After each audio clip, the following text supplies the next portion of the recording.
Chosen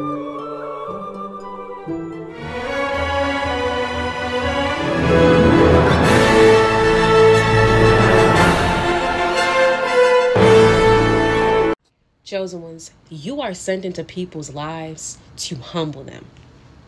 Okay?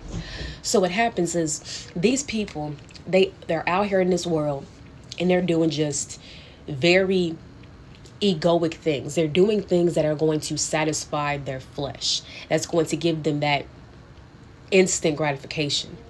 These people that are out here using people, manipulating people, deceiving people, scamming people. There are people out here that just do evil doings and works to people. Excuse me, with no remorse to how it makes people feel. So these people think that they could just get away with doing what they're doing because they're going back and forth to so many different people, from person to person to person, and their tactics have been working. They've been seeing how their tactics have been working, but what they're doing is they are lacking the integrity. They're not truly what they say that they are, because their words and their actions don't align. There are ulterior motives behind their intentions. They don't have pure intentions for people, no matter what they try to say. So what happens here is that when you, chosen one, are brought into their lives, they're going to try to run that same game that they played on everybody else and try to bring it on you. But here's the thing. Here's how you're different. You have that strong power of discernment. You already can see right through them. You already see right through what they're trying to do. You know what's going on. Your intuition is telling you everything, but it's kind of like watching a movie. Like, you'll just sit here and you may be talking with them on the phone, or you may be in person with them. You just letting them just run their mouth, run their game, just watching all of this unfold. And you say, never interrupt your enemy when they're making a mistake. Let them continue to do it. Let them continue to do it, because you're just watching. You're just watching. You're like, okay. So they really out here just thinking that, like, I'm sitting here watching. Like, they have no idea who they talking to. It's like, imagine this. It's like, imagine that you are a police officer and a person that just committed a crime. Like, let's say a person just robbed a bank, and you're sitting here talking with somebody, and you don't have like your gear on. You don't look like a cop. You don't look like a police officer or a detective.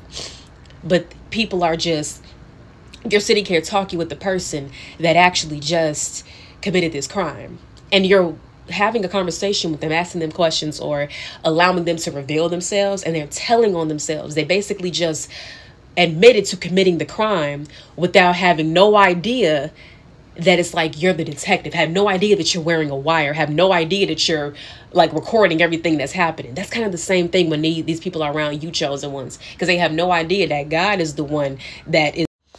It's like, if you were the detective and you were wearing the wire, God is the one that was listening with the wire. You know, just a quick analogy. But that's really how it is.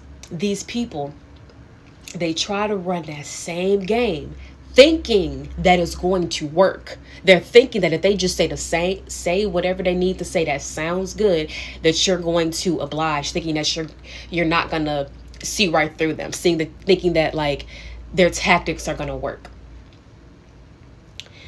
But what happens here is that you just continue to let them speak.